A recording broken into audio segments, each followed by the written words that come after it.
Kirby's Dream Buffet is a very fun time that I'm glad that I purchased, but I will say that there are some negative things that we have to talk about.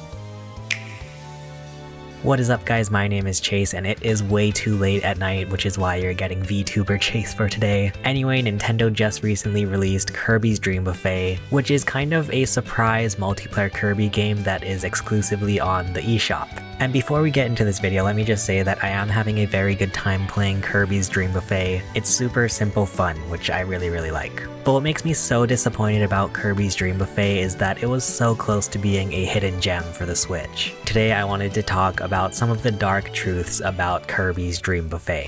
One thing that I think really holds this game back is that the local multiplayer is limited to only 2 players. I don't know why that is, maybe it has something to do with like the graphics, but when you take a look at a game like Kirby's Air Ride, which is actually quite similar to Kirby's Dream Buffet in some ways, that game had 4-player multiplayer and it was a super duper fun time. I think Kirby's Dream Buffet really could have benefited from offering 4-player multiplayer, because this would be one of the perfect new party games to play. Again, similarly to Kirby's Air Ride, where that game had very simple controls so that pretty much anybody could play it, Dream Buffet also has very simple controls. In fact, if I'm not mistaken, you could probably even play the game with a single Joy-Con. Basically all you have to worry about is rolling, jumping, and using your copy abilities. So this would be like a perfect party scenario where everybody can use a single Joy-Con. The game is very simple where pretty much anybody could figure it out. I just think not having local 4-player multiplayer is a huge missed opportunity for this game. Speaking of multiplayer, I also want to talk about the online mode for this game. I've been trying to find people's experiences with their online mode for this game. In my personal experience, I can say that I honestly did not have the best time with the online mode for Kirby's Dream Buffet. There were many times when I was unable to match with other people. I don't know if that's because my level is too low or like what's going on there, but it was just so sad that the first online game that I played, I was unable to find anybody else to play with.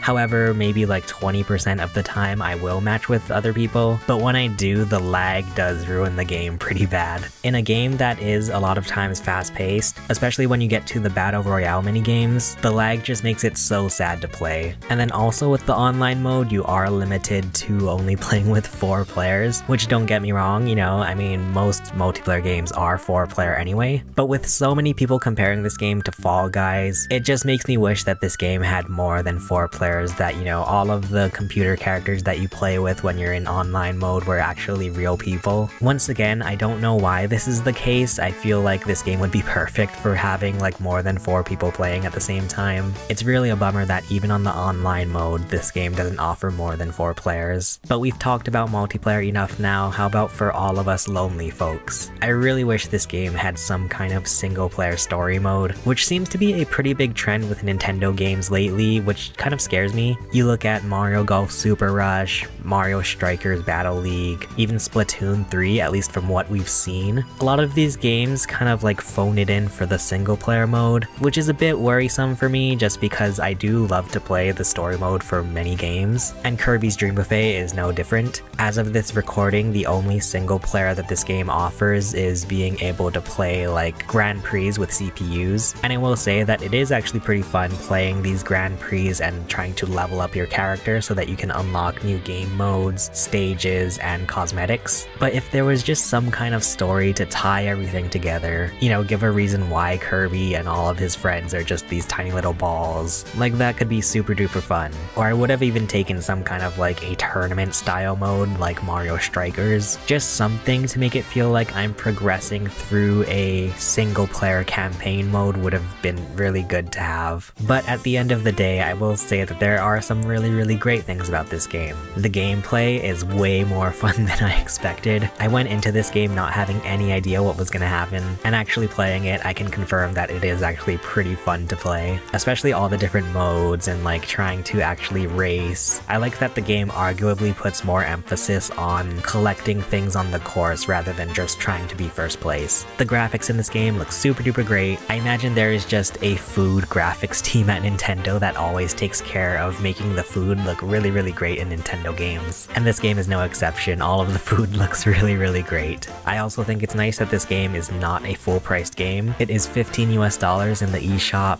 which for the most part I do think you get your money's worth, which I'm a little bit on the fence about. If they threw in the things that I mentioned in this video, I would easily say that this game was worth the $15 US. But as it is right now, I'm still kind of iffy about whether or not it's worth it. Some days I do think it's worth the price point, while other days I do think it could be like a free game.